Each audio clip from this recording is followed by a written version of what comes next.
Balloon ಮಾರ್ತಾ ಇದ್ದಂತ ಆ ಫುಟ್ಪಾತ್ ಅಲ್ಲಿ ಪೇರೆಂಟ್ಸ್ ಜೊತೆ ಮಲಗಿದ್ದಂತ ಒಂದು ಹೆಣ್ಮಗುವನ್ನ ದುಷ್ಕರ್ಮಿಗಳು, ಅದು ಗುಲ್ಬರ್ಗಾದ ಹುಡುಗಿ, ಅಂದ್ರೆ ದಸರಾದಲ್ಲಿ ಪಿಪಿ ಮಾರಾಟಕ್ಕೆ ಬಂದಿತ್ತು. ಮೈಸೂರು ಅಂತ ಅರಮನೆ ಮುಂಭಾಗದಲ್ಲಿ, ಅಲ್ಲೇ ಸೇಫ್ಟಿ ಇಲ್ಲ, ಅಲ್ಲೇ ಎಳ್ಕೊಂಡೋಗಿ ರೇಪ್ ಮಾಡ್ತಾರೆ. ಅಂದ್ರೆ ನಿಜಕ್ಕೂ ಸಿದ್ದರಾಮಯ್ಯನವರು ನನ್ನ ತವರು ಮೈಸೂರು ಅಂತಾರಲ್ಲ, ಕರ್ನಾಟಕದಲ್ಲಿ ಕಾನೂನು ಸುವ್ಯವಸ್ಥೆ ಕಾಪಾಡುವಂಥದ್ರಲ್ಲಿ ಪೂರ್ತಿ ವೈಫಲ್ಯ. ಕಳೆದ 2 ವರ್ಷದಲ್ಲೂ ಕೂಡ ಮಹಿಳೆ ಮೇಲೆ ಅತ್ಯಾಚಾರ ಇರ್ಬೋದು, ಗೂಂಡಾಗಿರಿ ಇರ್ಬೋದು, ಲಾಂಗು ಮಚ್ಚುಗಳನ್ನು ಇಟ್ಕೊಂಡು ಸೋಷಿಯಲ್ ಮೀಡಿಯಾದಲ್ಲಿ ಹಾಕುವಂಥದ್ದು, ಈ ರೀತಿ ಘಟನೆ ನಡೀತಾ ಇದ್ರೆ ಇವತ್ತು ಗೃಹ ಸಚಿವರು ಇರ್ಬೋದು, ಮುಖ್ಯಮಂತ್ರಿಗಳಿರ್ಬೋದು, ಇದ್ರ ಬಗ್ಗೆ ಚಕಾರ ಮಾತಿಲ್ಲ. ಅಂದರೆ ಈ ಸರ್ಕಾರ ಕಾನೂನು ಸುವ್ಯವಸ್ಥೆಯನ್ನು ಕೈ ಚೆಲ್ಲಿರುವಂಥದ್ದಕ್ಕೆ ಸ್ಪಷ್ಟ ಉದಾಹರಣೆಯನ್ನು ನಾವು ನೋಡ್ತಾ ಇದ್ದೀವಿ.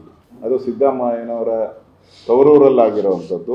ಇದೊಂದು ಕಪ್ಪು ಚುಕ್ಕೆ ಅನ್ನೋದನ್ನ ಸ್ಪಷ್ಟವಾಗಿ ನಾನು ಹೇಳಕ್ಕೆ ಇಷ್ಟಪಡ್ತೀನಿ. ಅಲ್ಲ, ದಸರಾ ಗೊಂಗಲ್ಲೇ ಇದ್ರೆ ಪೊಲೀಸರು ಜಾಸ್ತಿ ಅಲರ್ಟ್ ಇರಬೇಕು. ಇಡೀ ಮೈಸೂರು ಬೆಳಕು, ಜಗ ಅನ್ನೋ ಬೆಳಕು, ಲಕ್ಷಾಂತರ ಲೈಟ್ಗಳಿದೆ. ಈಗ ಇಷ್ಟೆಲ್ಲ ಲೈಟು, ಬೆಳಕು, ಪೊಲೀಸು ಕಾವಲು, ಬಿರಿಪ ಮೈಸೂರು ಪೊಲೀಸವರಲ್ಲ, ಸುತ್ತಮುತ್ತ ಇಲ್ಲ ಜಿಲ್ಲೆಯಲ್ಲಿರೋ ಪೊಲೀಸ್ನೆಲ್ಲ ಅಲ್ಲಿ ಹಾಕಿದ್ದಾರೆ.